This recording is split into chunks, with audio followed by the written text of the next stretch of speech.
You ask Tiger to solve. This deals with linear equations with one unknown. The final result is x equals negative 748. Let's solve it step by step. Move the negative sign from the denominator to the numerator. Swap sides. Isolate the x. Multiply both sides by 34. Group like terms. Multiply the coefficients.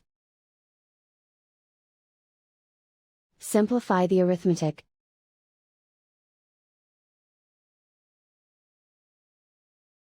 Convert the x into a positive number. Multiply both sides by -1.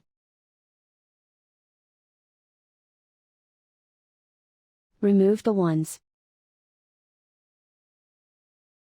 Simplify the arithmetic. And so the final result is x equals negative 748.